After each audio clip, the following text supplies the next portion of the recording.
Studi kasus isu perbudakan seksual oleh ISIS, pendekatan feminisme liberal.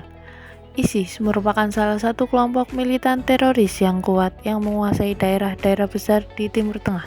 Kelompok ini terkenal karena kekerasan brutal dan serangan pembunuhan terhadap warga sipil, serta menghancurkan monumen bersejarah dan karya seni.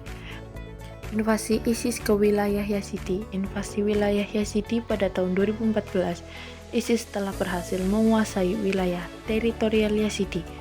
Dampak dari invasi ini, 150.000 masyarakat Yazidi melarikan diri ke wilayah otonomi Kurdis, dan ribuan yang lainnya terperangkap di Gunung Sinjar. Kemudian ada kejahatan yang dilakukan oleh ISIS. Invasi ini juga dibarengi dengan bentuk kejahatan lainnya seperti pembunuhan, pemerkosaan, penghapusan identitas, perbudakan, pernikahan paksa, pemaksaan agama, serta perampasan harta benda. Perbudakan seksual terhadap perempuan Yazidi. Penculikan dan perbudakan. ISIS telah dilaporkan menculik serta melakukan perbudakan seksual terhadap perempuan Yazidi. Kemudian ada pembelian dan penjualan.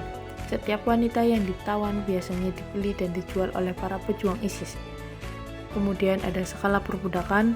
Menurut laporan PBB diperkirakan bahwa selama 1 tahun ISIS telah memaksa 1.500 wanita, baik anak perempuan maupun laki-laki, menjadi budak seks. Pembenaran agama untuk perbudakan. Perbudakan yang terjadi pada perempuan dan gadis-gadis Yazidi dilatar belakangi oleh adanya instruksi dan pembenaran agama oleh salah satu pemimpin ISIS, yaitu Turki Mubarak Abdullah Ahmad al-Binali. Kemudian ada justifikasi keagamaan, pembenaran agama untuk mengubah perempuan kafir menjadi budak seks. Kemudian ada tanda kekuasaan, ISIS menggunakan kekerasan seksual dan perbudakan tingkat tinggi sebagai alat dalam perang karena dianggap sebagai tanda pemerintahan, tanda kekuatannya lebih besar, kendali atas masyarakat. Dampak dari perbudakan seksual, yang pertama ada dampak psikologis. Korban kekerasan seksual oleh ISIS mengalami trauma psikologis yang mendalam, dan juga ada dampak sosial. Pemerkosaan sistematis terhadap perempuan dan anak perempuan dari minoritas agama Yazidi telah menjadi prioritas bagi ISIS, dan perdagangan seksual dan perbudakannya sejak 2014. Dampak ekonomi. Perdagangan seksual yang semakin menguntungkan, maka perdagangan ini menjadi sumber pemasukan yang besar bagi ISIS. Dalam pendekatan feminisme liberal, yang pertama ada kesetaraan gender. Feminisme liberal berusaha untuk mencegah untuk mengurangi kekerasan terhadap perempuan dengan cara memberikan porsi yang setara untuk perempuan agar dapat bergabung atau berintegrasi di dalam berbagai level pemerintah. Kemudian ada hak individu. Feminisme liberal berfokus pada hak individu, penentuan nasib sendiri, dan otonomi individu dengan meminimalkan pengaruh negara terhadap individu. Kemudian ada anti-diskriminasi. Ideologi ini juga membahas ketidaksetaraan gender dan kekerasan terhadap perempuan, serta berusaha untuk mengurangi kesenjangan antara laki-laki dan perempuan. Kemudian ada upaya perlindungan dan pemulihan. Yang pertama ada layanan kesehatan mental.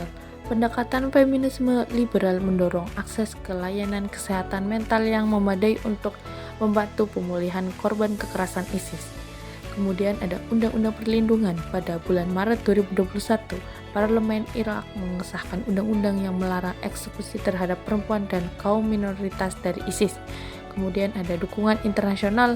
Pemerintah Inggris telah mendukung penerapan undang-undang tersebut dan juga menandai perawatan psikologis bagi kaum perempuan minoritas yang selamat dari kekerasan seksual. Yang terakhir, kesimpulan, kasus ini merupakan kasus kekerasan seksual, kekerasan terhadap perempuan dan kaum minoritas yang dilakukan oleh ISIS. Pendekatan yang digunakan yaitu feminisme liberal, dan fokus ini terhadap hak individu, kesetaraan gender, dan pengurangan diskriminasi. Kemudian dampak yang dihasilkan yaitu trauma psikologis, peningkatan kekerasan dalam masyarakat, dan upaya perlindungan yang dilakukan yaitu memberikan layanan kesehatan mental, undang-undang perlindungan, dan dukungan internasional.